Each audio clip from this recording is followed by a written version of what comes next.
So is that the only debt that you have? The mortgage and the solar panels plus a Chase credit card. Okay. The Chase credit card is for $4,200, Okay, and the interest rate there is 23, right. and the monthly payment is about 130. Okay, so we're just basically dealing with the home. So we want to see if moving into a first lien HELOC is a good idea for the balance of this home. Can I just interject something? I do owe my siblings $4,200 from the passing of my father. I used that money, so now I have to pay them back. Okay. So I need to know how to squeeze that in, because that has been eating me up alive. How long have you been in the mortgage that you're in? Well, we refinanced in 2007. Okay, so you've paid the interest on the mortgage already. I think that if I were going to make a suggestion, it would be that if you move into a first lien HELOC, I mean, that would be great for giving you some equity, but your mortgage, you've already paid most of your interest on. So you're going to have to look and see if it would be worth your time to move that $138,000 balance into a first lien HELOC based on the interest that they're going to charge you for the HELOC, which is going to be about 7.3%. Mm-hmm. So have you looked at your statements to see how much interest your payments are actually still paying? I have not. Okay. Your statement from your mortgage company will tell you what kind of interest that you're paying per month, so that you can kind of see if it's worth your time to put that balance into a line of credit. Getting a HELOC on the side would certainly be an idea for paying off your family and your Chase card. You could probably win with that. I'm just not sure that many years into your mortgage that it's going to help you interest-wise anyway to pay it off with a first lien. Okay. So with the 225, let's just see what interest would be on 138. So you're talking about $862 for your first month, be $431. What is your cash flow currently? It is, let's see, cash flow is at $1,791 with 98 cents.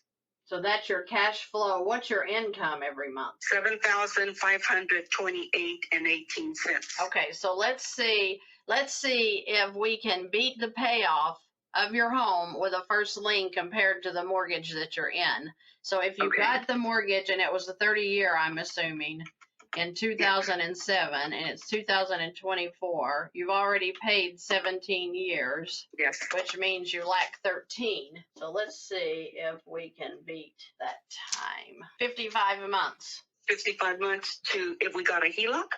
Or first lien? It would, first lien. If you moved the balance into the HELOC, the first lien HELOC, it looks like you're looking at less than 60 months for a payoff. Okay, and that's what, 5 years? Yeah, right at 5 years. Yeah. So.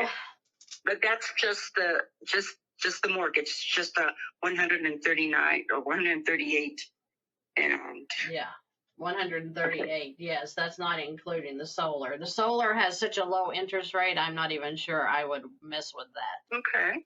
But that being said, if you added in Chase and your family, let's say that we went ahead and showed both of those balances in with the 138 after you did a payoff. So that'd be 146.4. I'm writing this down so I don't forget what I'm doing. Let's figure what your interest is going to be approximately. So your average interest would be about 460 average. And then you're going to gain, how much, do you know what your escrow is as far as what amounts go to property taxes and insurance and what actually goes to the mortgage loan? Oh, jeepers creepers. I do not know, Christy, right off. I do not know. That's okay, because I'm figuring that about probably $1,400 is actually going to the mortgage, so that this may be give or take a little bit. But if we say that you have $400 or $500 going to property taxes and insurance every month, let me just see what we're looking at there. You're looking at about 60 months to pay off the 138 balance on the home, the Chase at 4,200, and the family at 4,200. The reason that comes out to be about the same is because you're gaining the 130 per month that you're paying Chase every month. Mhm. So you're still looking at around a 60-month payoff. So if I were in your situation, just because ma'am. I love lines of credit and first lien HELOCs, I would move into a first lien. I would talk to the lender. I can send you an introductory email if you'd like for me to the lender that I use. Uh-huh. But I would talk to them, see if they don't run the same scenario, and see if your payoff's not about the same amount of time that way as well. But the reason that I would move into a first lien HELOC if I were you is because if you pay off your home in, 5 or 6 years, let's say, you're going to have your available limit. Is what is so encouraging to me. And the reason that it's encouraging to me is because we have repairs that come up.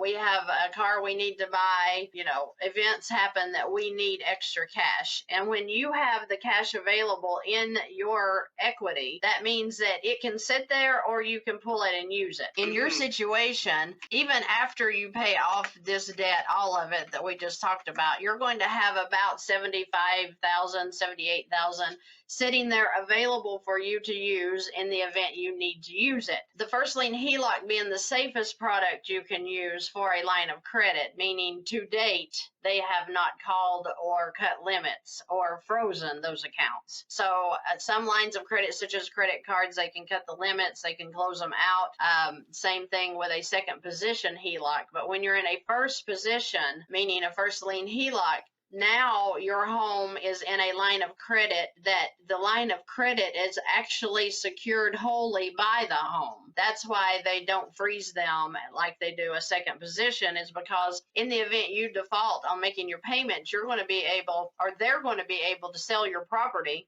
and take everything out of the property to throw onto the loan. So it's more secure than a second position HELOC, which is in a second position behind a mortgage. So the mortgage loan would get your property first to sell in the event you default. So that's what makes them a little bit safer. It also makes the interest rate a little bit better when you're talking about a first lien HELOC as well. That being said, I would like to know that after I transfer all of my debt into my equity, now I have one line of credit. I also have the $75,000 plus available to use in the event I need it.